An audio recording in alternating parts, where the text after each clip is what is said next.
¿Qué tal? Muy buenas tardes. Mi nombre es Fernando Núñez Silbones y hoy vamos a compartir con ustedes una nueva versión de nuestra apreciación de Perspectives, que es un estudio de mercado sobre lo que está pasando en el mercado de bienes raíces en los Estados Unidos, con un énfasis importante en todo lo que ocurrió a partir de la crisis del COVID-19, el como dicen, coronavirus en español. Y la idea hoy es darles una breve presentación de la compañía, de los proyectos, pero más importante, todo lo que tiene que ver con el mercado y su evolución. Vamos a comenzar compartiendo con ustedes nuestra presentación. Corín, por favor, si me pones como organizador. Sí, dame un segundito, Pedro. Perfecto. ¿Estás listo? Perfecto. Como les comentaba, esta es la presentación de Perspectives. Mi nombre es Fernando Núñez Silbones y vamos a comenzar con este breve video porque a veces dicen que una buena imagen dice más que 1000 palabras.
Muchas gracias por estar con nosotros.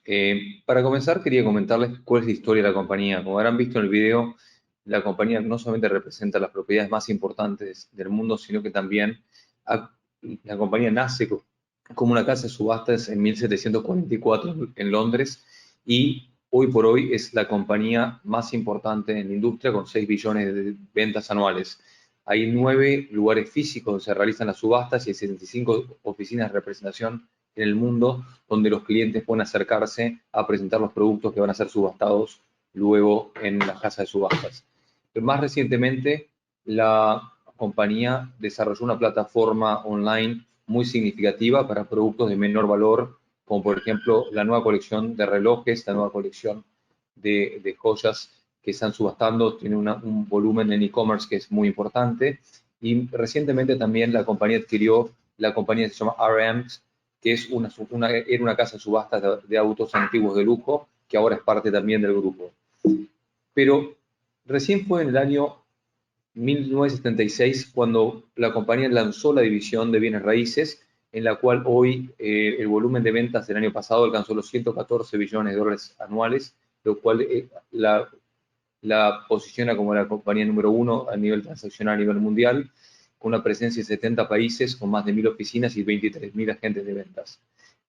Uno de los aspectos más importantes de la compañía es todo este network global que permite generar una red de referrals que es muy significativa y eso permite que uno nos apoyemos en los otros y de eso hace que sea parte de la fortaleza. A su vez, el website de Southern International Realty tiene 34 millones de visitantes anuales y a su vez todas las propiedades de la compañía están siendo promocionadas en otros 100 websites de los distintos afiliados en el mundo y a través de una red de sindicación de contenido que incluye New York Times, Financial Times, Wall Street Journal, Mansion Global, UI en China y más recientemente, por ejemplo, con el nuevo acuerdo de sindicación de contenidos en el grupo Expansión en México. Y eso hace que nuestras propiedades tengan un alcance global que permita realmente alcanzar al público objetivo que estamos buscando. One Sotheby's es la franquicia del sureste de los estados de la Florida, donde hoy tenemos 18 oficinas distribuidas en 7 condados, con más de 950 agentes de ventas y un volumen transaccional que supera los 3 billones de dólares. La compañía fue fundada en 2008 por May de la Vega y hoy por hoy ella continúa siendo la CEO y founder, y el presidente se llama Daniel de la Vega, que es el hijo de May. La división de desarrollos comenzó prácticamente al principio, pero tuvo un nuevo impulso en 2015. En la actualidad estamos representando 20 proyectos. Hay 16 personas que son staff fijo de la compañía, independientemente de los 53 agentes de ventas que están relocados en los proyectos. El año pasado alcanzamos 700 millones de dólares de cierres, y el inventario total que estábamos administrando son 3.1 billones de dólares.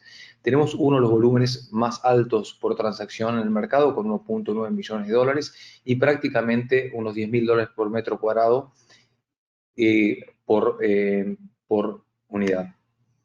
El portafolio de One Sotheby's está extremadamente bien diversificado, dado que tenemos condominios de alto lujo, torres de 60 pisos, etcétera. Un componente muy importante, lo que nosotros llamamos boutique condominios, que son proyectos por debajo de 100 unidades, lo cual en el mercado de hoy, y a partir de todo lo que ocurrió, hay una creciente demanda para propiedades de menor densidad, y pensamos que nuestro portafolio es muy acorde a lo que está ocurriendo hoy en el mercado. También tenemos una gran diversificación con respecto a las etapas de construcción. Tenemos proyectos que están comenzando, otros que están ya completados, y algunos en proceso de construcción, lo cual también la diversificación geográfica en términos de estado de construcción, también de precios. Tenemos proyectos que empiezan en 250 mil dólares hasta unidades de 50 millones de dólares. Entonces, hace que realmente tengamos una diversificación muy interesante. Unos aspectos importantes en los cuales nosotros estamos especializando en colaboración con una compañía del grupo que se llama One Commercial Real Estate es la representación de ventas de oficinas. Hemos comenzado esta estrategia de diversificación ya hace varios años, y hoy contamos con 4 proyectos en nuestro hogar, y más recientemente estamos haciendo el lanzamiento de Creative HQ, que está localizado en Downtown, en Miami, a 1,25 cuadras del Brightline, en la estación del Metro Mover, a pocos minutos del aeropuerto, y realmente la conectividad y las características de este proyecto son muy interesantes. Pero bueno, hablemos un poco ahora de lo que está ocurriendo en el mercado del sureste de la Florida y qué eran los principales pilares que sustentaban el crecimiento de los bienes en bienes raíces. Número 1, si no hay crecimiento demográfico, no hay potencial apreciación importante en los bienes raíces.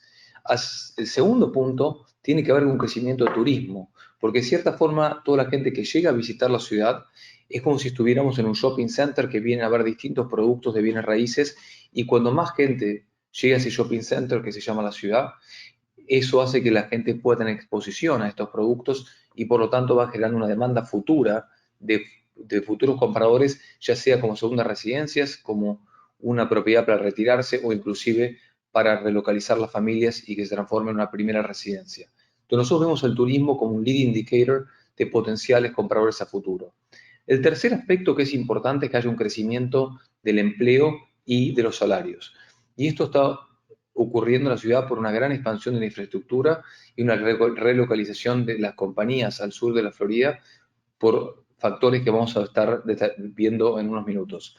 El cuarto aspecto que hace que las propiedades se puedan apreciar es el valor de escasez. A medida que hay menos terrenos disponibles para construir, eso permite que haya un crecimiento de precios sostenido en el tiempo, y esto hace que Miami se acerque más a otras metrópolis a nivel mundial donde prácticamente no hay espacios disponibles para construir. Un quinto punto que es muy importante es tener una estabilidad política, legal, impositiva y de tipo de cambio. Hay mucha gente, sobre todo en los países de América Latina, que lo que buscan al comprar una propiedad en Estados Unidos es principalmente, lo ven como un safe haven, o sea, como un lugar donde hay una preservación patrimonial, donde puedan empezar a obtener ingresos en dólares que les permite que cualquier fluctuación de devaluación en sus países beneficiarse y mejorar su capacidad adquisitiva. Y por último, el último pilar para que haya un crecimiento importante en los bienes raíces es que haya acceso a financiamiento.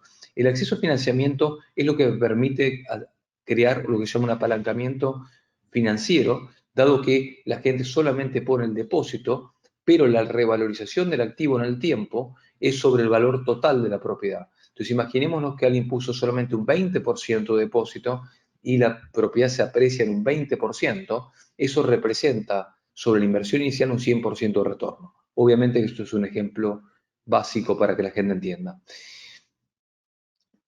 El crecimiento del empleo en el sur de la Florida ha sido brutal. De hecho, la Florida hoy tiene un PBI estatal de 840 billones de dólares y si fuese un país sería la 17ª economía del mundo. Antes de la crisis del COVID-19, el desempleo en los Estados Unidos era el 3.6%, en la Florida el 3.4% y en Miami era solamente un 3%. A nivel de encuestas, Miami ha sido decretada la ciudad número 1 en cuanto a la capacidad de crear nuevas compañías. Es el segundo centro financiero de los Estados Unidos y es el segundo mejor estado para hacer negocios desde el punto de vista impositivo, logística, etc. También se encuentra entre las 5 principales ciudades metropolitanas del país y ya hay más de 1.200 compañías que se han radicado sus centrales aquí en Miami. La situación geopolítica de la ciudad es realmente muy beneficiosa.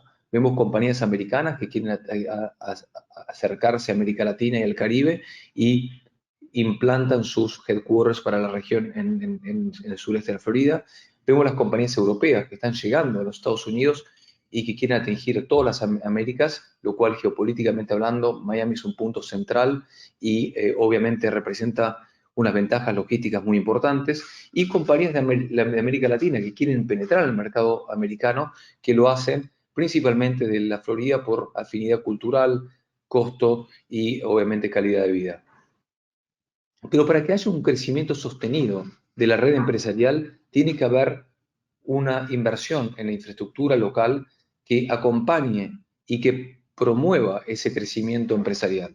La expansión del aeropuerto de Miami, la expansión del puerto de Miami, del sistema ferroviario y principalmente de telecomunicaciones han hecho que Miami haya tenido una inversión tan significativa que se posicione muy favorablemente para poder atraer compañías de gran envergadura. El aeropuerto de Miami ya es el segundo puerto,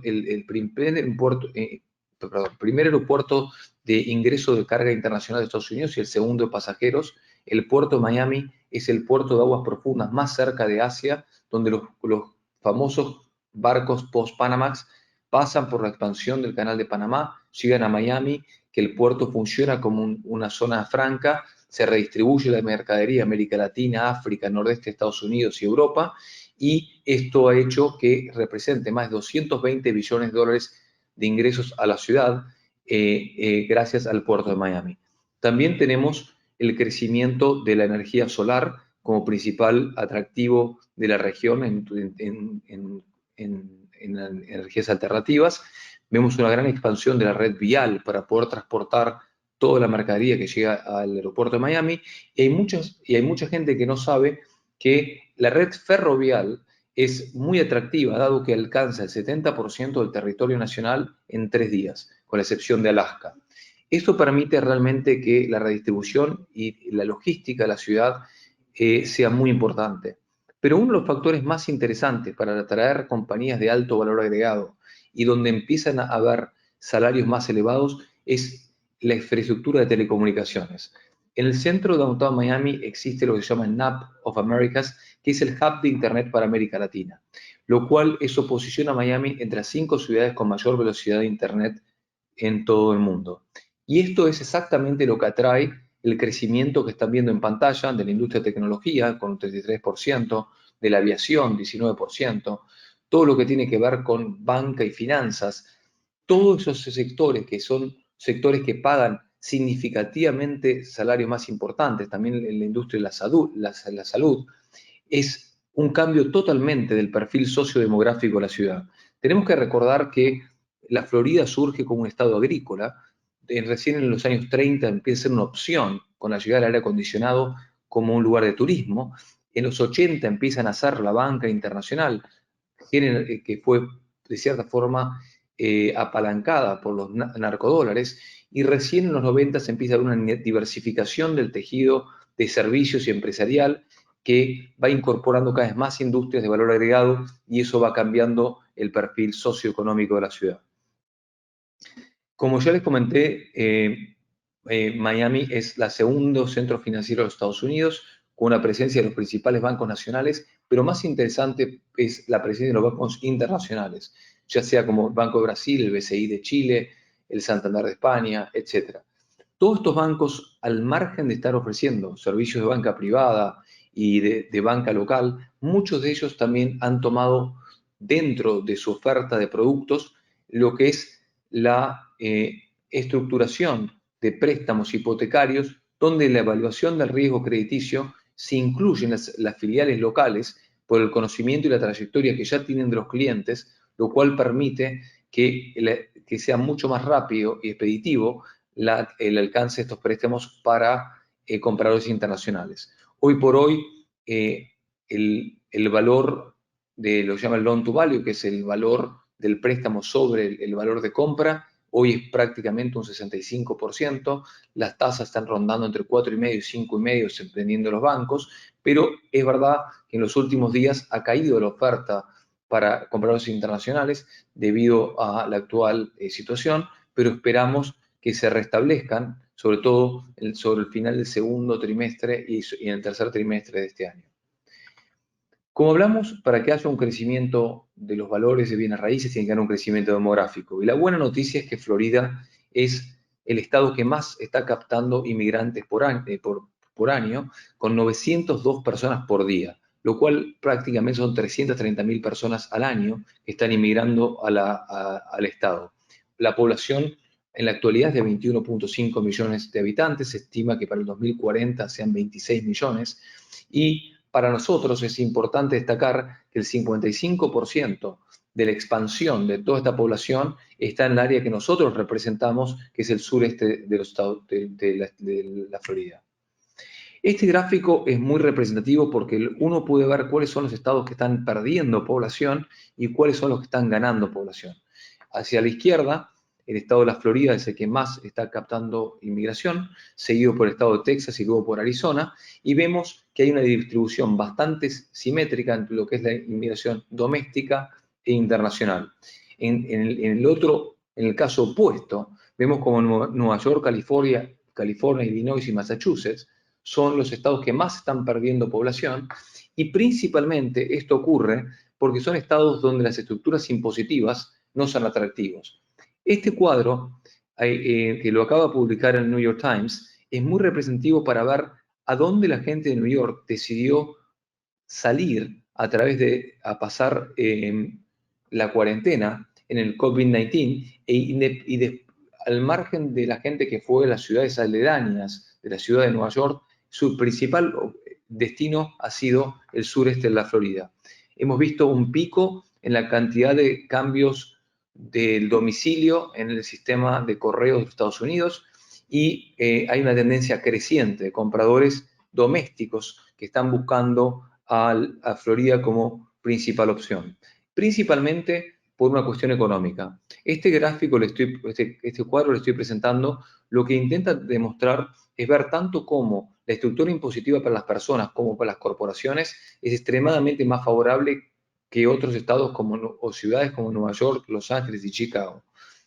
Por ejemplo, si alguien gana arriba de $250,000 en Nueva York, al radicarse en Miami ahorraría prácticamente un 12% de sus ingresos, y eso es algo muy significativo si lo lo comparamos también con lo que es el costo de vida.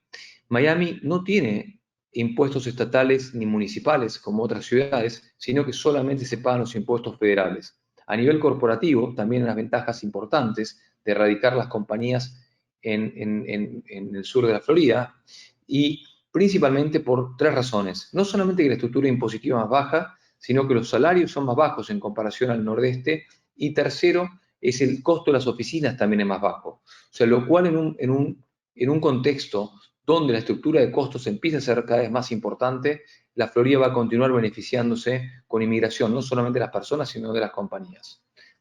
Este gráfico también demuestra que tanto Broward, llámese Fort Lauderdale, Palm Beach y Miami, con un promedio de unos 113 sobre el índice nacional que es el 100%, o sea que en promedio es 13% más caro que el índice nacional en el costo de vidas, pero se compara muy favorablemente con otras metrópolis como Nueva York, que es prácticamente 2,5 veces el promedio nacional, o San Francisco casi el doble, o Boston un 50%, y Los Ángeles prácticamente también.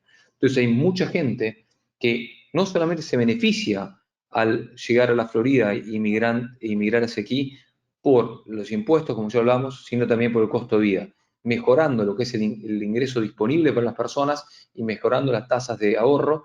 Y evidentemente esto es muy importante para los 65 millones de baby boomers que se están retirando en los próximos años y están eligiendo dónde lo van a hacer. Por eso pensamos que la Florida ya venía muy bien posicionada antes de la crisis del COVID-19 y ahora es aún todavía más percibible que la gente va a optar por ciudades donde haya menor densidad demográfica, donde haya más espacios al aire libre y que en el caso que ocurra una crisis como esta no estén encerrados en un departamento más pequeño, sin poder salir y sin poder tener actividades al aire libre. Todo el mundo conoce las bondades de la Florida que se han ido promoviendo en los últimos años. Obviamente es el clima, las playas, el crecimiento de la oferta cultural y de artes, de la cocina internacional y obviamente uno de los principales centros de shopping de todos los Estados Unidos. Pero el crecimiento del turismo, que ahora obviamente está pasando una etapa crítica, dado que se ha frenado y va a tener un impacto en la economía local muy importante, hasta el 2019 la Florida estaba recibiendo 116,5 millones de visitantes por año, siendo el destino número 1 del mundo, ya sea a través de los aeropuertos, de los puertos, de la red vial, y la industria hotelera estaba rankeada número 2 de todo Estados Unidos en términos de lo que era la ocupación y las tasas diarias de crecimiento. Con respecto al tráfico, de dónde viene la gente en comparación a los tres principales aeropuertos, que es el de Miami, el de Fort Lauderdale y el de Palm Beach, vemos como la participación o el porcentaje de visitantes internacionales es muy alto en Miami, que es prácticamente un 45%, es bastante más bajo en Fort Lauderdale y casi nada en Palm Beach. Entonces, a medida que vamos hacia el norte, vemos que el perfil demográfico de los compradores y de los visitantes va cambiando. Miami es mucho más internacional y cosmopolita. De hecho, el 51% de las personas que viven hoy en Miami no nacieron en Miami. A medida que vamos hacia el norte, sobre todo en Palm Beach, vemos un mercado mucho más doméstico y mucho más vinculado a los estados del noreste de Estados Unidos y un poco de lo que es Chicago, Michigan, etc. Algunos de los aspectos importantes para que este turismo continúe creciendo es la expansión del arte y cultura. Desde el lanzamiento del Art Basel, que es la exposición de arte más importante del mundo, que nació en Basilea, en Suiza, y se expandió a Miami en 2002 y a Hong Kong en 2005. Luego se abrió la ópera y el ballet de Miami en 2006, en el Adrian Art Center, que el arquitecto es de origen argentino, César Pelli, el New World Symphony en 2011 en Miami Beach, el arquitecto es Frank Gehry, el Pérez Art Museum en 2013 es un museo de arte contemporáneo que fue diseñado por Herzog de Meuron de Suiza, el Bass Museum, el Miami World Resort que va a estar listo en 2022 y el Skyrise Miami que va a ser nuestra propia versión de la Tour Eiffel o del CN Tower o Space Needle. Vamos a tener nuestra propia torre que se va a llamar Skyrise, que va a estar lista para el 2023, que va a estar situada justamente enfrente de Downtown Miami, en un shopping center que se llama Bayside. La oferta gastronómica, que hasta el 2001 era muy precaria, ha tenido una expansión dramática. De hecho, en el 2008, en el peor año de la crisis inmobiliaria hasta el 2010, se abrieron 220 restaurantes en Miami, creando una oferta culinaria muy rica, con restaurantes de muy alto nivel, que van acompañando el crecimiento del perfil socioeconómico que ha venido teniendo la ciudad a partir de 2002, desde la llegada de Art Basel. La llegada de Art Basel fue lo que primero expuso la ciudad a gente realmente de alto patrimonio, y luego todo eso impulsó a una red, a una cadena de expansión en los hoteles de primera línea, como el Mandarin Oriental, como el JW Marriott, el Four Seasons, el Conrad, etc. Eso trajo más gente de alto nivel adquisitivo, la demanda para la oferta gastronómica fue creciendo, esa gente empezó a comprar propiedades en Miami, y hay todo un círculo virtuoso que está haciendo que la calidad continúe elevándose año tras año. Mientras que en todos los Estados Unidos la expansión de comercio minorista venía en decadencia en prácticamente los últimos 10 años a raíz del crecimiento del e-commerce, etc., la gran llegada de turismo a la Florida hizo que todos los shoppings locales hayan redoblado la apuesta y hecho procesos de expansión, como ocurrió en Merry Park, como en Aventura Mall, en Sawgrass, en Val Harbor, que ya comenzó la expansión, el nacimiento del Design District, que es nuestra propia versión de Rodeo Drive o la Quinta Avenida, y la llegada del American Dream Bowl, que va a ser el mall más grande de Estados Unidos, que le va a proporcionar a Miami lo único que no tenemos. Es una pista de esquí cubierta donde la gente va a poder esquiar en el Sunshine State. Pero bueno, evidentemente el COVID-19 va a generar modificaciones en los patrones de consumo. De hecho, estuve viendo un gráfico muy bueno ayer en una presentación donde prácticamente el e-commerce cambió la curva de crecimiento y se salteó 10 años en estos últimos 60 días. El nivel de adopción de nuevas tecnologías se ha incrementado, y eso va a cambiar probablemente el unit mix de los shopping centers, no solamente aquí en Miami, sino en Estados Unidos, donde cada vez va a tener que tener un componente de entretenimiento más grande y menos de shopping center. Otro cambio importante que hubo en los patrones urbanísticos es el renacimiento de los centros de mixed use development. Hoy por hoy, lo que la gente más valora es su tiempo. Entonces, la gente está evitando comprar propiedades en los suburbios y tener 2 o 3 horas al día de commute para llegar a sus trabajos. Entonces, hoy por hoy se han creado distintos subcentros o suburbes donde hay pequeños complejos que están acompañados en un componente residencial, de comercio minorista y de oficinas, los cuales tienen vida propia. Y eso ocurrió con Brickell City Center, con Downtown Doral, con Aventura Park Square, Miami World Center, Metropolis en Sunrise, y son todos proyectos muy significativos.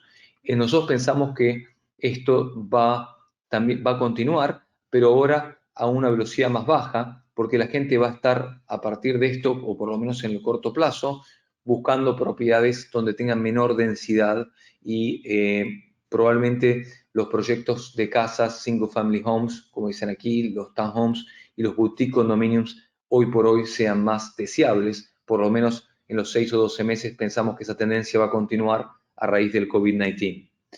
Otro aspecto que ha contribuido a incrementar el turismo en la ciudad de Miami y en general el sureste de la Florida es que es unas pocas ciudades donde tienen las 4 franquicias, los principales 4 deportes americanos más importantes, que son básquetbol con los Miami Heat, los Marlins en béisbol, los Dolphins en fútbol americano, y obviamente también los Panthers en hockey.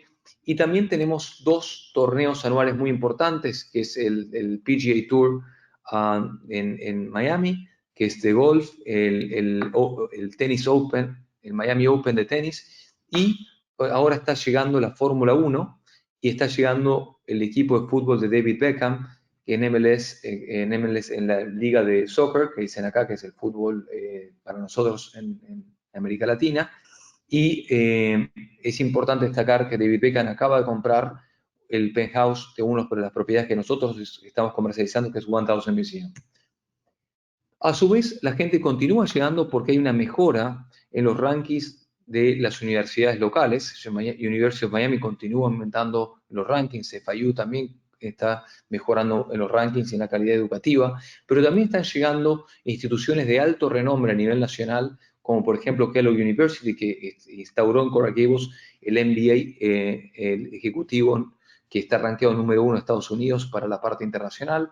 El Babson College, que es de Boston, está abriendo este año la sede en Brickell para sus programas de posgrado, y estamos viendo un crecimiento de la oferta educativa. Lo mismo ocurre a nivel secundario, donde hay instituciones de altísimo nivel que están también mejorando los rankings a nivel nacional, y también está ocurriendo un poco lo mismo con la expansión del sistema de salud, donde hay instituciones de primer nivel, y ya la Florida está considerado el tercer sistema de salud más importante de los Estados Unidos, y en algunas especialidades están rankeados número 1 y número 2.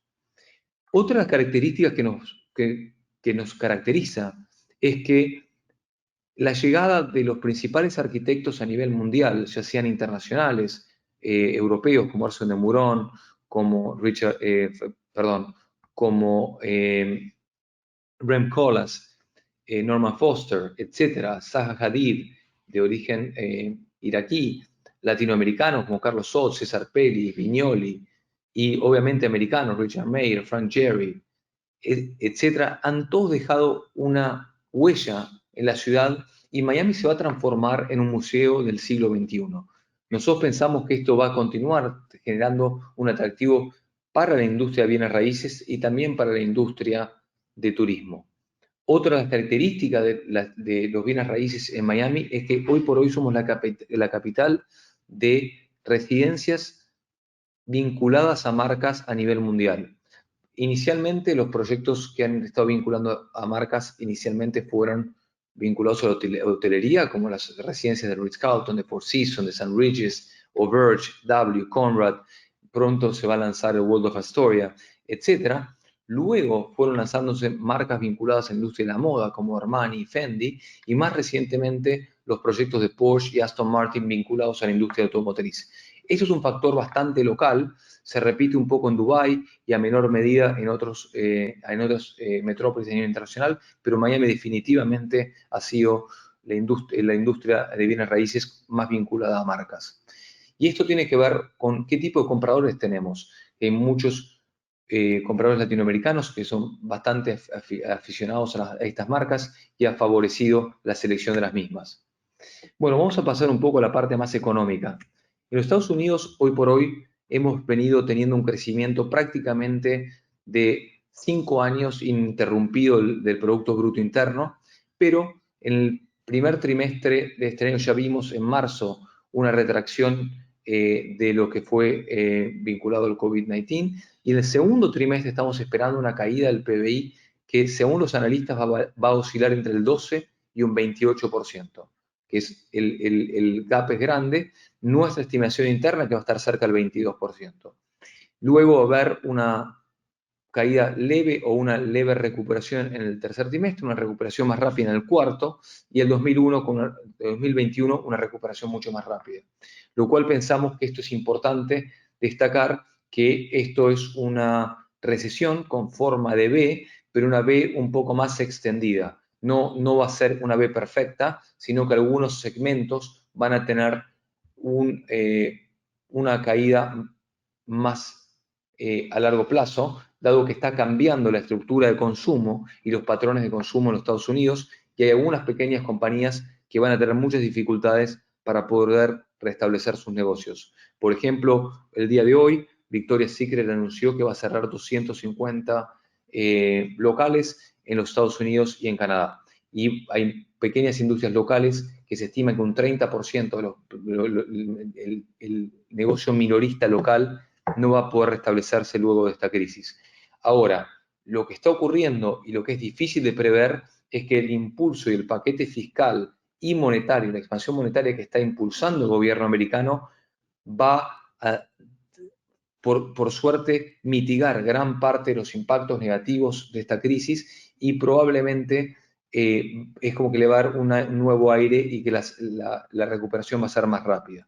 Y va a haber bajos riesgos de inflación por esta expansión monetaria, dado que el multiplicador del crédito va a estar más limitado, porque prácticamente la gente no está utilizando el dinero para hacer adquisiciones y hacer consumo, sino para prácticamente sobrevivir o pagar gastos corrientes. Lo que es interesante es que la gente, los 33 millones de personas que perdieron su empleo, están obviamente con ingresos más bajos y están incrementando las vacancias en los multifamilies, también están generando una baja muy importante en lo que es el consumo, pero la gente que no perdió sus ingresos al no poder salir está incrementando sus tasas de ahorro a formas significativas y esto está bajando el nivel de crédito de tarjetas de crédito y otros tipos de créditos a niveles históricos de Estados Unidos. Todo lo que había subido la bolsa, prácticamente en los últimos 5 años, tuvo una retracción violenta al principio del COVID-19, prácticamente en las últimas semanas de marzo, donde tocó los 19.000 puntos, de haber llegado a un máximo de 29.000 puntos. Ahora estamos oscilando entre 22 y 25 en las últimas 3 semanas, lo cual el mercado ya ciertamente está anticipando una recuperación de la actividad económica, pero también una caída significativa del ingreso de las compañías a raíz de esta caída brutal del segundo trimestre. Ahora, lo que es interesante es que hay industrias principalmente vinculadas a la tecnología que hoy por hoy están teniendo una performance muy, muy importante por todo el crecimiento del e-commerce, las plataformas de comunicación digital, Citrix, etc. Hay muchas compañías que sí se están beneficiando con este cambio de paradigma y otras, evidentemente, que son netamente perdedoras, dado que son mucho más brick and mortars, que tienen una concepción que son mucho más brick and mortars, etcétera, etcétera. O sea, la bolsa, a mi criterio, va a continuar estando muy volátil, va a continuar estando prácticamente en este trading range, pero va a haber ganadores importantes y va a haber perdedores importantes. Entonces, hoy más que nada es importante lo que es el rebalancear los portafolios. Uno de los aspectos importantes de esta crisis es que volvemos a estar en el nivel más bajo de tasas de intereses para mortgage a 30 años en los últimos 10, 15 años. Eso nos permite predecir que la gente que pueda refinanciar hoy sus propiedades a tasas más bajas va a beneficiarse teniendo cada vez más capacidad de ahorro, que en el futuro se va a ver reflejada en un incremento en activos financieros y en compras de segundas viviendas y terceras viviendas. Eso es algo muy importante y hay mucha gente que había salido del mercado o compradores internacionales que van a poder ingresar a tasas muy atractivas y por lo tanto eso va a hacer que el mercado de bienes raíces se favorezca. Esto es algo muy interesante. Este gráfico es viejo, simplemente tiene ya unas 2 o 3 semanas. Increíblemente los números cambian muy rápido, pero lo que estamos prácticamente viendo es una estabilización de los casos con un proceso de reapertura de las economías que va a tener en Estados Unidos 3 fases. Ya comenzamos la fase 1 de reapertura, que obviamente tiene sus riesgos y hay que monitorear qué es lo que va a ocurrir si es que la gente va a respetar la distancia social, si las compañías van a respetar las normas de seguridad que está proponiendo el gobierno. En algunos casos va a haber visitas sorpresas de inspectores, etc. Pero, por ejemplo, en nuestro caso, en bienes raíces se decretó como una industria fundamental y nosotros hemos disminuido significativamente la cantidad de personas en las oficinas, hemos instaurado protocolos de seguridad a la entrada, a la salida, a medida que es el uso de los baños, etcétera, que están en línea con lo que propuso el gobierno. Y en términos de empleados, cuando había cubículos, hemos decidido dejar gran parte de la mano de obra todavía trabajando de forma remota con 2 sistemas de turno para evitar que se aglomore la gente en las oficinas. Volviendo al mercado de bienes raíces, queríamos transmitirles un cambio muy importante. Mucha gente me estuvo preguntando, Fernando, pero tenemos otra crisis como en el 2008, ¿qué va a pasar? Y no, hay diferencias significativas en cuáles fueron los meses anteriores a la crisis de 2008-2010 a la crisis actual. Por ejemplo, antes de la crisis de 2008 ya había un inventario que excedía el promedio que es saludable, que es de 5 meses de inventario. A partir de 5 meses se dice que los compradores están con ventaja porque pueden ejercer presión en los vendedores y por debajo de 5 meses se dice que los vendedores tienen ventaja porque hay poco inventario en el mercado. Esto evidentemente es un promedio nacional, pero sí habla claramente es que no estábamos viviendo un momento de sobreexpansión de la oferta de bienes raíces, sino que había una eficiencia en las unidades habitacionales a nivel nacional. El segundo cambio que hubo es que, como les hablé un poquito antes, en el 2006, antes de la crisis, el 25.4% del ingreso de las familias estaba destinado a pagar su residencia. Hoy por hoy es solamente 15.5%. Y esta caída tiene fundamentalmente 3 aspectos. Número 1, tasas de intereses mucho más bajas, que el promedio antes era 6% y hoy es 3.5%, lo cual evidentemente es muy importante. Segundo, los salarios fueron creciendo. Y tercero, los precios a nivel nominales, en algunos casos todavía estamos a niveles inferiores al pico del 2008. O sea que prácticamente estamos con el mismo valor de pie cuadrado del 2008, pero estamos en el 2020. Entonces, evidentemente, eso hace que si los salarios se incrementaron, el ratio de affordability, que es el porcentaje de ingresos sobre el precio de las subviviendas, es mucho más bajo. A su vez, en los años precedentes a la crisis anterior, veníamos con una tasa de apreciación de los bienes raíces de un 9 al 10%. En cambio ahora, en los años precedentes al actual escenario, estamos con una tasa del 5.25%, lo cual hace que está mucho más cerca a lo que es la inflación a nivel nacional y con prácticamente unos 150, 200 puntos arriba de la inflación.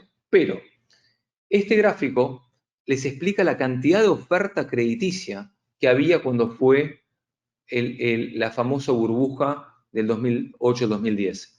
Hoy por hoy prácticamente estamos a un 20% del total de hipotecas totales, lo cual hace que el apalancamiento que hay en la economía hoy es mucho más bajo. Y muy significativamente este gráfico, que está vinculado a un concepto que es difícil de entender para los latinoamericanos, es cuando la gente pide prestado sobre la propiedad que ya tiene una hipoteca y pide una segunda línea de crédito, dado que la propiedad se apreció y hay alguien que está dispuesto a prestar en segundo lugar. En 2005 al 2007, 824 billones de dólares fueron extraídos del patrimonio que tenía la gente en las casas. Y en aquel entonces lo que ocurrió, como había una especulación muy fuerte en el mercado inmobiliario, la gente fue y salió a comprar propiedades o a comprar productos de lujo. En cambio ahora, en los últimos 3 años, el volumen es prácticamente un 25% que fue sacado de los valores que de vuelta, valores en términos constantes, este número es mucho más bajo y si vemos el crecimiento de la población es aún más bajo en términos de per cápita, la gente utilizó esta plata, gran parte, para hacer mejoras en sus casas. Entonces, cuando nosotros vemos que las casas subieron un 5.5 en los últimos años, hay un componente de inflación, pero también hay un componente importante de la mejora de la calidad de las unidades habitacionales, lo cual hace que no estemos en un contexto inflacionario o de sobreapreciación en el mercado inmobiliario. En términos de lo que ocurrió en febrero del 2019 con febrero del 2020, para no volverlos locos, este gráfico es largo, la parte de arriba son casas, la parte de abajo son condominios, y esto es Miami-Dade, el primer gráfico. Vemos que hubo un incremento de la cantidad de transacciones realizadas y una baja muy fuerte en inventario, de 6.8 a 5.5 meses en casas y de 15 a 12 meses, 2.6 meses en condominios. Si analizamos Broward County, o sea que es el condado hacia arriba, vemos que la caída de inventario fue del 25% en casas y 9.4% en condominios, pero con números mucho mejores, dado que también están por debajo de 6 meses, perdón. Si analizamos lo que está ocurriendo de forma más global, el inventario total de unidades habitacionales, solamente hay un 3.31% de unidades en venta y en alquiler en Miami-Dade y 2.30 en Broward. ¿Por qué esto es importante? Porque parte de lo que les quería transmitir, que a medida que vamos hacia el norte, el mercado es más doméstico, más local, es menos susceptible a las variabilidades de las tasas de cambio y las situaciones políticas en América Latina, y eso hace que sea cada vez más estable. Entonces, y que esté mucho más vinculado a lo que ocurre en la economía americana y en el Dow Jones. Miami está más vinculado a lo que está ocurriendo en las economías latinoamericanas y sobre todo las tasas de cambio de los principales mercados que son nuestros mercados objetivos. Desde el punto de vista de la oferta de nuevos condominios, vemos cómo luego de la crisis de 2008-2010 prácticamente no hubo oferta nueva hasta el año 2014, donde se lanzaron 9 proyectos, que eran 1.450 unidades. Hubo un pico en la cantidad de entrega de unidades en el 2018, que fueron 34 proyectos, que fueron los lanzados prácticamente en el 2015, y vemos un declive importante ya para el 2019-2021. Las gráficas en gris son todos los proyectos que ya se entregaron, que en un promedio están 96% vendidos, y las gráficas en azul son los proyectos que todavía están en construcción o están a punto de entregarse, que está un 73% vendido. Eso significa que toda esta nueva fase de expansión del ciclo inmobiliario quedan menos de 2.000 unidades disponibles de acá hasta Palm Beach, que eso prácticamente era un año de absorción en Brickell y Downtown en años normales. Por lo tanto, que no estamos en un mercado que tiene una oferta significativa. ¿Y por qué se dio este declive del 2018 al 2021? Porque ya en julio del 2015, en América Latina, empezó a haber un cambio significativo, dado que hubo una apreciación del dólar muy importante que fue determinante en una baja de los precios de los commodities, que eso llevó a que la cantidad de exportaciones en América Latina y otros lugares del mundo sean más bajas. Eso generó una devaluación de las monedas locales y hizo caer la demanda internacional para propiedades en Estados Unidos. A partir de ahí es como que comienza, sobre todo en la Florida y sobre todo más puntualmente a partir de 2019, un cambio demográfico donde cada vez hay más compradores domésticos y menos internacionales. Entonces, esto ha hecho que la velocidad de ventas cambie y baje, y por lo tanto los desarrolladores han frenado el lanzamiento de productos. Nosotros estamos esperando que en 2021 nazca una nueva etapa de crecimiento de ciclo de desarrollo inmobiliario, y vamos a ver más lanzamientos, sobre todo a partir de este año y el año que viene. Pero para que entiendan lo que va a ocurrir y por qué se va a generar lo que nosotros llamamos un fenómeno de pent-up demand, o sea que es una demanda insatisfecha, un proyecto como 1000 Museum o una torre de 60 pisos demora 5 años en ser construida, pero demora prácticamente 6 años en ser concebida. Primero hay que comprar el terreno, hay que hablar con los arquitectos, la ciudad, conseguir los permisos, etcétera. Luego comienza la preparación de la contratación de los arquitectos, las decisiones de cuántas cantidad de unidades, los tamaños, etcétera. Ese proceso inicial normalmente es casi un año. Luego empieza un proceso de reserva, de preventas, que se demora un tiempo, empieza el groundbreaking y después empieza a construirse el producto y después se entrega. Si entendemos que un proceso es de 5 o 6 años, y si vemos esta curva, significa que de 2021, cuando empiecen los próximos proyectos, hasta 2025 al 2027, va a haber prácticamente muy poca oferta de unidades habitacionales nuevas. En un contexto donde, acuérdense, que 1000 personas prácticamente están mudando a la Florida por día y cada vez hay menos propiedades frente al agua. Eso va a impulsar los precios hacia arriba y por eso pensamos que en el contexto actual es una muy buena oportunidad de compra. Pero Miami no está solo a nivel internacional. Nosotros vemos que hoy los compradores en el mercado secundario, principalmente Canadá, continúa siendo el principal origen de compradores, seguido por Brasil, Colombia, Chile, Argentina, y luego Francia, Chile, Rusia, Alemania, India, Ecuador, Perú, República Dominicana con 2%. Lo interesante es que el 53% de las ventas en Miami son internacionales, y de las ventas internacionales un 66% fueron pagadas en cash sin la utilización de préstamos inmobiliarios. Pero esto es solamente vinculado al mercado de reventas. Si analizamos el mercado de nueva construcción, los porcentajes y los destinos cambian radicalmente. México, por ejemplo, que prácticamente no figura para mercado secundario, es uno de los principales centros mercados donde están comprando unidades nuevas.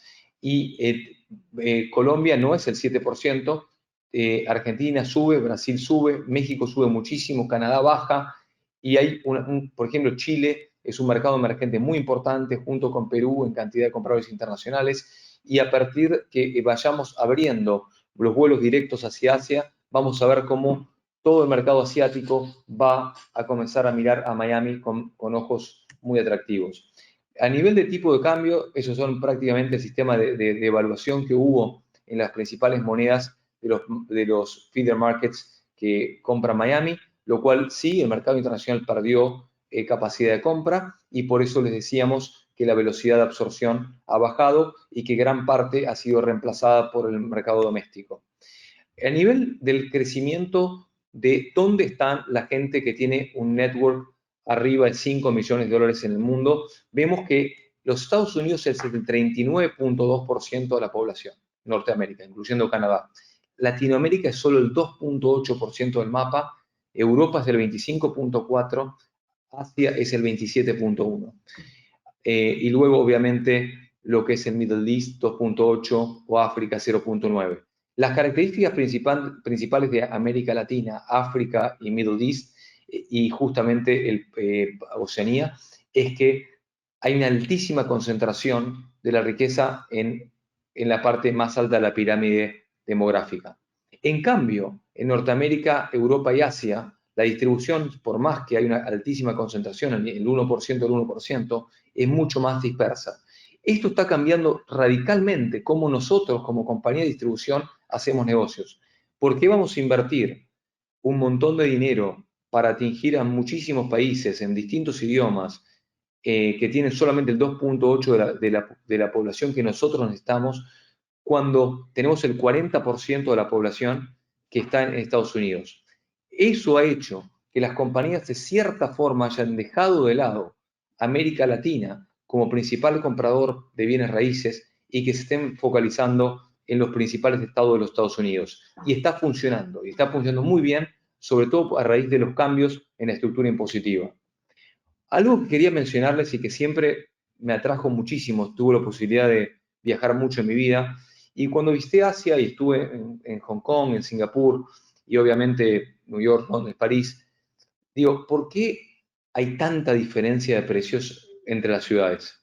Y luego, obviamente, estudiando economía y analizando un poco el tema, es muy claro que a medida que hay menor cantidad de oferta de terrenos disponibles para nueva construcción, en lo que se llaman infill location, o sea, son terrenos dentro del centro de las ciudades, vemos cómo los precios suben.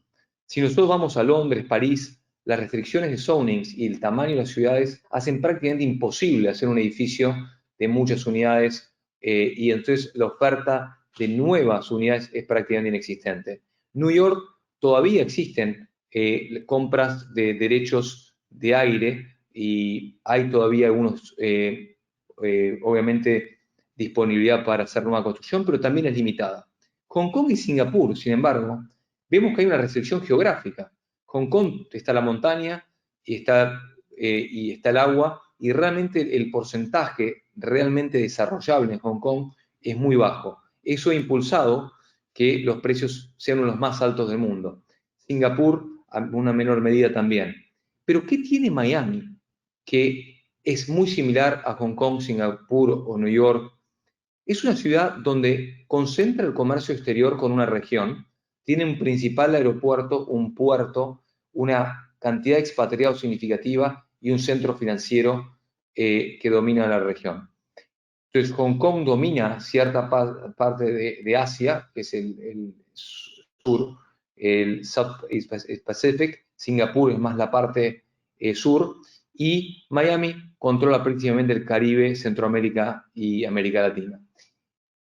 La principal diferencia entre Miami y Nueva York es que prácticamente el precio por pie cuadrado es un 25%, lo cual nosotros no estamos intentando decir que los precios de Miami van a alcanzar a los de Nueva York, excepto las propiedades frente al mar en la playa, pero nosotros decimos que Miami no es 4 veces peor que Nueva York.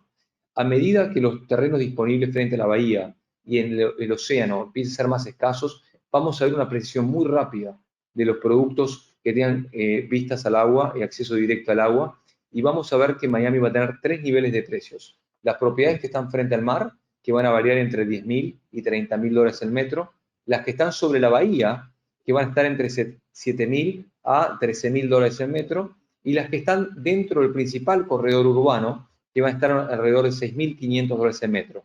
De forma ponderada, digamos que Miami hoy está en $8.000 el metro, aproximadamente. Entonces, este valor de escasez, que empieza a ser cada vez más evidente en la ciudad, es lo que va a impulsar los precios a largo plazo, que acompañado del gráfico que les explicaba, que los proyectos de nueva construcción van a demorar en llegar y que la demanda habitacional está acelerándose, vamos a tener un ciclo de apreciación de bienes raíces importante a partir de 2021 al 2025. Este gráfico es prácticamente similar al otro, pero visto de otro punto de vista. Si yo tengo $1 millón y soy un comprador internacional, ¿qué es lo que puedo comprar? En Hong Kong me puedo comprar una cocina. En Fort Lauderdale me puedo comprar un departamento de 200 metros cuadrados con vistas al agua en un área muy atractiva. Entonces, esto habla de qué tipo de perfil demográfico podemos estar atrayendo y la cantidad de demanda que puede generar.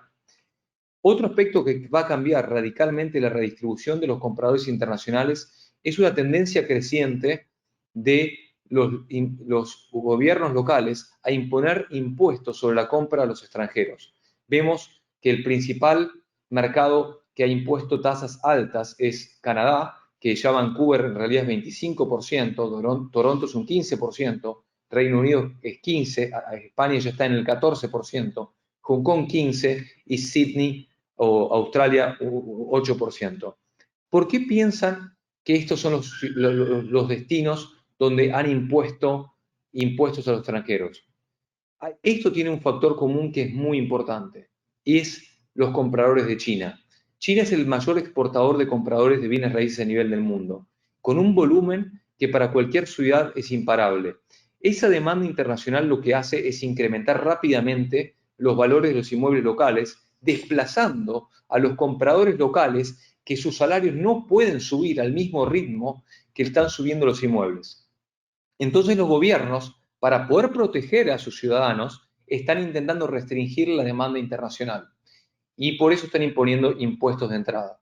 A su vez, hay otros aspectos a estar considerados que, por ejemplo, en otras ciudades del mundo, cómo se computa el precio por metro cuadrado, por ejemplo en España, incluyen todo lo que es el palier, escaleras, el storage, el garage, etc.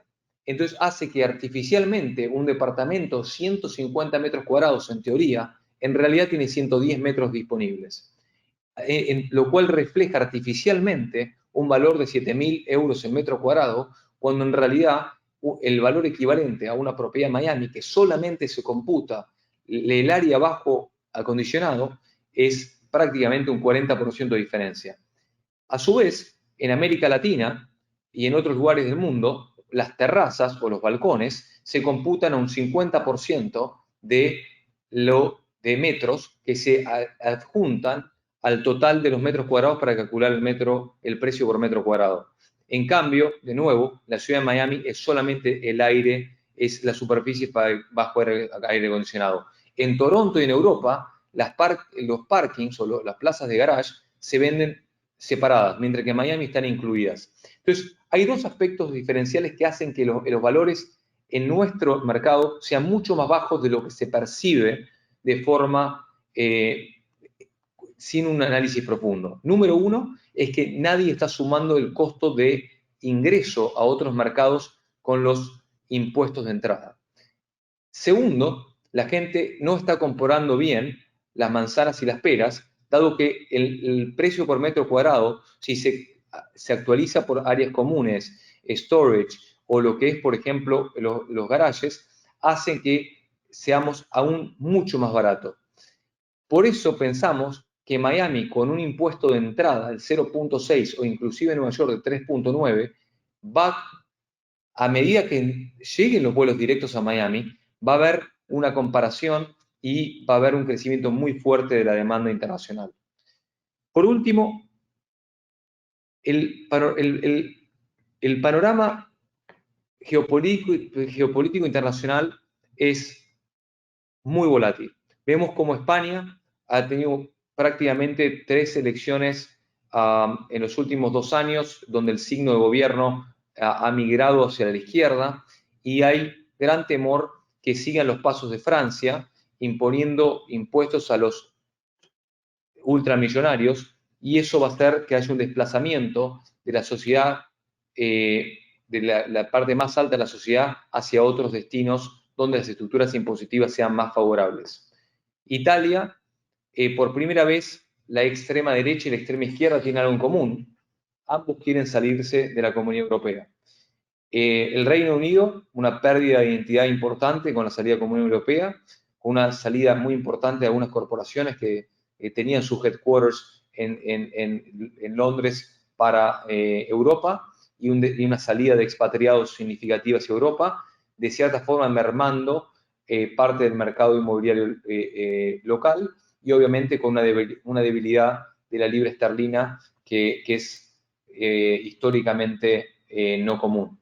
Israel, tensiones políticas en la región, con Palestina, con Irán, lo cual también ha generado una inmigración de gente de alto poder adquisitivo. México, Argentina y Venezuela, con movimientos hacia la izquierda, vemos cómo hay una clase social que está comenzando a pensar. En Venezuela ya ocurrió, en México está siendo más prevalente desde la selección de López Obrador, y Argentina está comenzando a ser más vigente desde las elecciones del fin del año pasado. Están viendo, ok, ¿para dónde va el país? ¿Qué potencial de crecimiento tengo como profesional? ¿Qué potencial tengo como empresarial? Y están buscando otros horizontes. Colombia, el proceso de paz se está truncando, porque si bien la cúpula se pudo reinsentar a las instituciones políticas del país, la gente que estaba por debajo no sabe cómo ganar dinero sin estar haciendo terrorismo, secuestros, drogas, y hay un resurgimiento de minicélulas que antes estaban concentradas, ahora están todas repartidas con miles de mini terratenientes que no tienen una política centralizada, y está dándole un dolor de cabeza muy importante al país, y está incrementando los riesgos de seguridad social. Brasil, que estaba saliendo de una de las recesiones más importantes de su historia, había tenido 2 trimestres consecutivos de crecimiento, agarra el coronavirus, y Brasil, que era una de las economías más cerradas de la región, finalmente entienden que tienen que estar más diversificados, y las inversiones internacionales y la diversificación de patrimonio comienzan a estar hoy mucho más prevalentes en la mesa de decisiones de las familias de mayor poder adquisitivo. También hemos visto cómo, por ejemplo, en Chile, Perú o Ecuador hay grandes insatisfacción social, y también hay un movimiento importante que ha hecho que el crecimiento de los valores, los bienes raíces locales, que venía siendo muy significativo, han llegado de cierta forma a un techo, y también están buscando alternativas para diversificarse.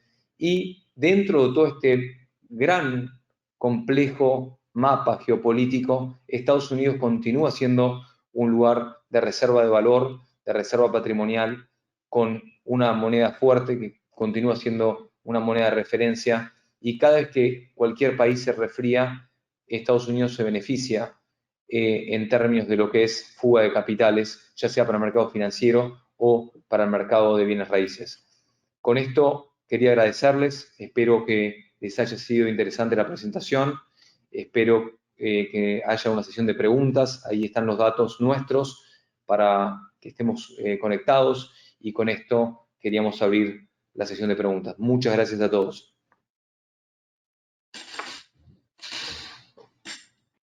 Gracias, Fer. Gonzalo Vallés te saluda. Te dice ¿Qué que muy tal? buena presentación. Dice Frida Guerra que le encantó la presentación también. Muchas gracias. Y Fabel Ramírez dice, excelente presentación, Fernando. Ahora en este momento estamos afectados por la pandemia Y también en noviembre tenemos elecciones presidenciales. ¿Cómo afecta esto también el mercado de bienes raíces? ¿Qué opinas? ¿En qué país, perdón? Me imagino que aquí, local, el real Ah, estate. no, bien, local sí. No, por supuesto. A ver, que sea un año electoral tiene cosas positivas y negativas, ¿no? Negativas desde el punto de vista político, porque están diciendo cosas o hay medidas de gobierno que son más vinculadas a una reelección que a un programa de largo plazo para restablecer la economía. A nosotros en el mercado inmobiliario, el hecho que Trump quiera ganar las elecciones nos beneficia. Es una realidad. Él va a impulsar una expansión monetaria sin precedentes, va a intentar hacer todas las ayudas fiscal que pueda. Su caballo de batalla durante los últimos 3 años y 9 meses o 5 meses era evolución positiva de la economía y de la bolsa y se quedó sin esa carta. Entonces, la única forma que él tiene para poder ganar estas elecciones es que la economía se recupere lo más rápido posible. Entonces, eso va a hacer que va a haber decisiones equivocadas desde el punto de vista político, social y probablemente de salud, pero va a ser beneficioso para la economía y para los bienes raíces. Gracias, Fer. Nos está preguntando mucha gente si vamos a compartir la presentación. Sí, él va a quedar grabado el video y lo vamos a compartir vía email a las personas que están registradas y también eventualmente va a estar en nuestra página de YouTube. Así que gracias a todos. Muchos están diciendo que excelente, excelente, muy informativo.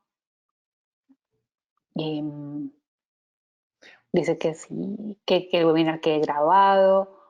Mejor dicho, todo el mundo quiere la presentación, Fer. No hay problema. La idea, solamente para que todo el mundo que está en la línea, nosotros como OneSaddle tenemos un compromiso de generar contenido. De hecho, vamos a estar generando 2 artículos por mes. El primero fue publicado hoy, que es sobre Townhome Living, que es la vida en los townhomes. Es una categoría de bienes raíces que no mucha gente conoce y no sabe cuáles son sus atractivos. Estamos la semana que viene, o probablemente este viernes, subiendo otro artículo que es sobre la gran inmigración del nordeste de Estados Unidos a la Florida, con números estadísticos de por qué vamos a continuar viendo y recibiendo una inmigración muy fuerte. Nuestro nuevo website que lanzamos justamente el mes pasado, tiene una sección de contenido por áreas, donde es una descripción de los barrios, una forma que nunca lo habíamos hecho. En nuestro Development App, que está disponible en iTunes y en Android, que se llama One Ser Developments. Vamos a estar creando un tab de Virtual Tour, donde vamos a estar poniendo todos los paneles, todas las presentaciones virtuales, inclusive esta. Te hicimos un panel sobre un mastermind de cómo vender preconstrucción. Estamos haciendo la semana que viene otra presentación de cómo es el mercado y cómo se vende el mercado de oficinas, que es el condo office. Estamos generando contenido para poder tener el mejor contenido para nuestros clientes y para nuestra red de brokers y espero que todo esto los ayude a todos ustedes a poder overcome objections, como dicen acá, como mostrarle a sus Exacto. compradores que están bien informados, que tienen información, que pueden estar forwardeando esta información y ayudarlos a generar más ventas. Eso es nuestro objetivo como compañía y espero que poder Tenemos, excepcionarlo. perdón que te interrumpa, tenemos el panel también de los developers en español la próxima semana, con los developers que pues tenemos 4 proyectos, así que ese va a estar muy interesante. Sí, Octavio Rinaldi te pregunta, hola, Tobito, ¿cómo andas, querido? sí, Contame. ok, Octavio Rinaldi pregunta que cuál será el impacto que tendrá el mercado local con la baja de turismo y el nivel de servicios. Es una excelente pregunta. Estuve pensando en eso en los últimos 2 meses. Eh, el tema es que para nosotros el turismo es la vidriera para que nueva gente conozca nuestro mercado, venga a visitar las propiedades y que cerremos más ventas. La verdad que cuando empezó, cuando cerramos las oficinas el 13 de marzo, sinceramente estaba muy preocupado. No sabía cómo se iba a desarrollar todo esto, pero la verdad es que este año, al día de hoy, tenemos las mismas ventas que todo el año pasado en la división de New Developments. Obviamente nos favoreció muchísimo la venta del penthouse de David Beckham en 1000 Museum, la venta del penthouse que anunciamos ayer, la compra de Paul Pogba en 1000. Nos hicimos $75 millones de ventas en 1000 desde que empezó el año. Entonces, evidentemente, nos está yendo súper bien.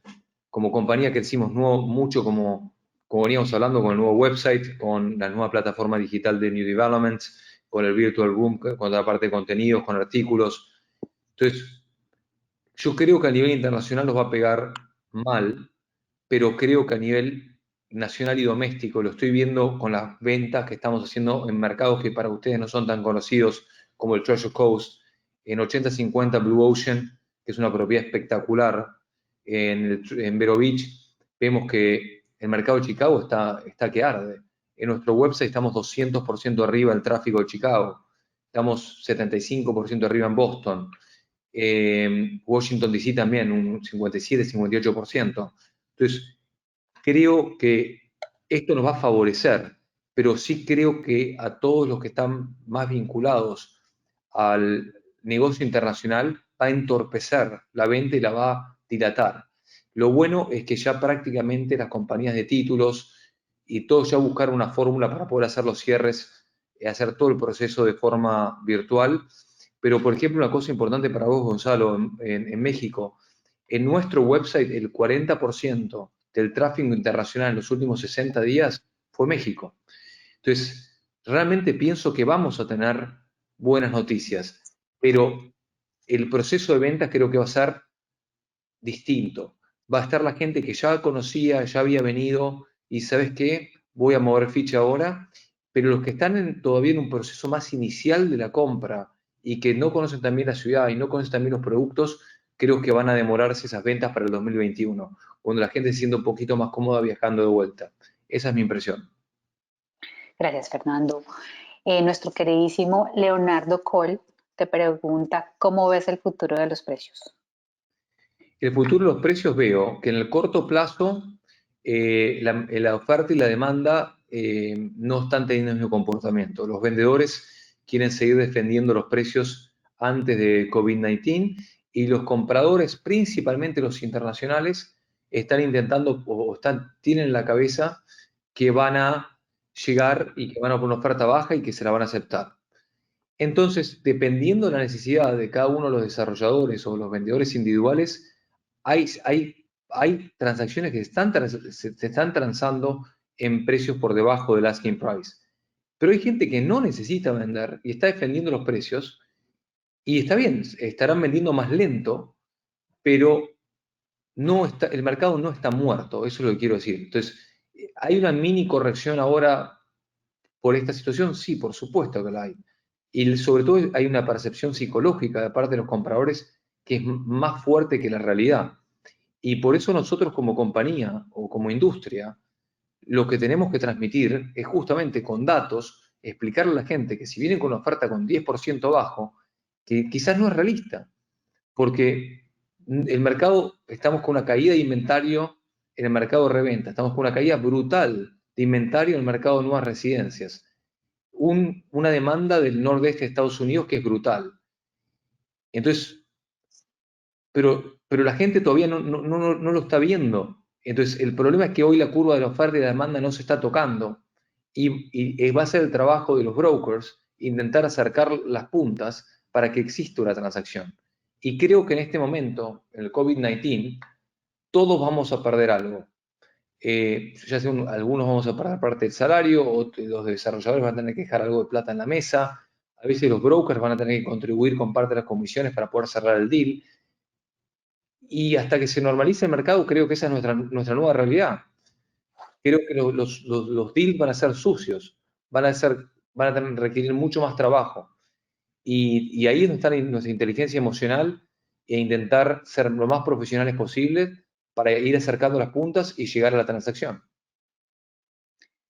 Gracias. Luis José Álvarez pregunta, ¿qué pasará con los propietarios latinoamericanos que van a necesitar vender sus inmuebles en Miami, ya que tendrán una baja importante en sus economías producto del COVID? Creo que, creo que lo que va a ocurrir es que van a preferir quedarse alquilados, porque dependiendo, de cierta forma, el mercado inmobiliario es como la bolsa. Hay edificios en Miami que tienen un 33% de total unidades a la venta y hay edificios que tienen un 2%. Entonces, depende en qué edificio estés, depende cuál tiene que ser tu estrategia.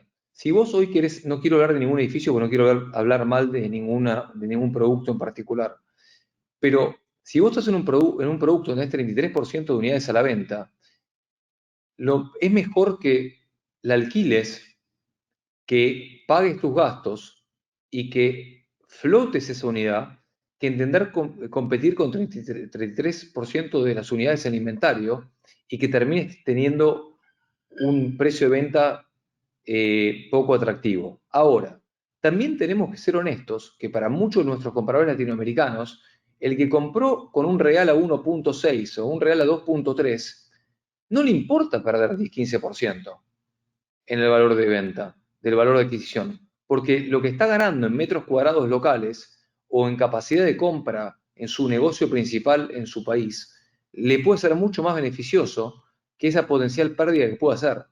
Entonces, por eso va a depender mucho de la circunstancia de la persona y del edificio. Creo que no hay una receta única, pero sí creo que va a haber un incremento de unidades en inventario, por un lado, pero también del mercado internacional, pero también va a haber, como ya viste, hay un 67% de las compras internacionales que fueron efectuadas en cash, que esa gente va a sacar las unidades del inventario porque dice en este momento no la quiero vender. Entonces, creo que se vienen unos meses súper interesantes, porque vamos a ver gente que necesita vender y gente que no necesita vender. Y los números van a fluctuar muchísimo. Mi apuesta es que el mercado de reventas caiga todavía más el nivel de inventario. Esa es mi apuesta personal. Perfecto. Voy a hacer una última pregunta. Fernando muy amablemente ha puesto su información en el slide que tienen enfrente de ustedes. Pueden escribirle a los que queden con preguntas pendientes a su email que él con gusto les estará respondiendo, pero voy con una pregunta de Martín Más. Él te saluda y te dice que es excelente Martín, ¿cómo estás? presentación y te pregunta, ¿no crees que el mercado de oficinas va a cambiar mucho y que se debería poder rezonificar para hacer un mixed use, ya que quedarán muchas oficinas vacías como consecuencia de COVID-19 y la reestructuración de las empresas? Yo creo que, de hecho, estoy escribiendo un artículo de esto, así que lo vengo pensando y les digo un poquito algunas ideas que tengo. Número uno, creo que el tamaño total de las oficinas en general va a tender a caer. O sea, si antes, por ejemplo, acá en Miami, el tamaño de las oficinas promedio es muy por debajo del tamaño de Nueva York o de otras urbes de Estados Unidos, donde hay donde hay private equities, hedge funds, family offices, hay muchos abogados, contadores, arquitectos, etcétera. Hay muchos servicios. En ese caso, creo que va a cambiar lo que la gente busca. Los grandes bufetes de abogados, también todos nos dimos cuenta, de cierta forma, con esta experiencia, que trabajar remotamente para algunos nos funcionó bien. Ahora, si uno tiene 3 chicos en la casa gritando todo el día y tiene un perro ladrando y no tiene espacio, trabajar en la casa no es una opción. O no tenés una buena infraestructura de telecomunicaciones. Pero para muchos sí funcionó. Entonces yo creo que a largo plazo va a haber una desaceleración del mercado de oficinas. Pero, a su vez, hay otro factor que va a hacer que las estructuras de oficinas con los cubículos muy pegados al otro, creo que también va a tener un cambio y que se van a expandir los espacios entre los empleados. Entonces sí, creo que va a haber en promedio una caída total de la gente yendo a la oficina, pero va a haber una caída menor a la cantidad de pies cuadrados disponibles porque la gente va a estar buscando menos densidad dentro de sus oficinas. Y va a haber otros aspectos que van a modificarse. Por ejemplo, lo que estamos haciendo nosotros, que no estoy ahora, que es un virtual room, que es un lugar sonorizado, luz especial, background con el logo de Sotheby's. Creo que todo el mundo va a tener más media rooms, va a haber otro tipo de amenities. Y por eso nosotros el proyecto que estamos representando, que es Creative HQ, nos encanta, porque tiene 70.000 pies de amenities, hay unidades de 500 pies cuadrados y hasta 2.500, que creemos que es el nuevo sweet spot de lo que va a haber en el mercado. Creo que los plays de 10.000, 15.000 por compañía, creo que sí van a tener cambios radicales, pero no, esto no va a ocurrir de un día para otro. Acordémonos que los mercados de oficina tienen contratos a muy largo plazo. Estuve viendo las tasas de default en retail y oficinas y, por ejemplo, bancos, desde que empezó la pandemia, fueron el sector que mejor se comportó. El 98% pagó sus rentas sin ningún problema. Abogados, un 80 y pico. Servicios personales, en el otro espectro, solamente un 16% pagó las rentas. Entonces, hay cambios muy importantes por sector. Entonces, dependiendo de la ubicación del edificio de oficina, de quién es tu unit mix, etcétera, va a cambiar mucho. Por ejemplo, lo que sí creo que va a cambiar muchísimo es la industria del entretenimiento. El tema de los cines, el tema de los recitales, el tema de las discotecas. Creo que eso por los próximos 12 meses van a estar bastante comprometidos, hasta que la gente no haya una vacuna o no haya un tratamiento un poquito más claro. Entonces, pero de vuelta, sí, va a haber un cambio radical en todas las industrias. Por ejemplo, la parte industrial, la parte de warehouses va a incrementar muchísimo porque el e-commerce va a subir. Vamos a ver que Amazon va a estar absorbiendo una cantidad de espacios de warehouses como nunca en la historia lo habían hecho. Entonces, va a estar muy cambiante el mercado y es muy interesante y la verdad que es fascinante porque estamos en medio de un cambio de paradigma que obviamente para nosotros también implica cambios de cómo hacemos negocios, pero creo que en oficinas definitivamente va a haber un cambio en la estructura de las oficinas. Fernando, de verdad, todo el mundo tiene muy buen feedback, muy buenos comentarios. De nuevo, mil gracias, agradecen tu update y todos están preguntando por la presentación, por el video, así que se los compartiremos seguro que sí. Y bueno, damos por terminada esta Hasta sesión. la próxima. Les agradezco muchísimo a todos que hayan compartido este tiempo con nosotros. Y bueno, de nuevo, nuestro objetivo es mantener a la industria informada y que le vayamos dando herramientas para que puedan ser lo más eficiente posible en sus transacciones. Muchas gracias a todos. Les deseo que estén con mucha salud y que cuiden a sus familias. Muchas gracias a todos.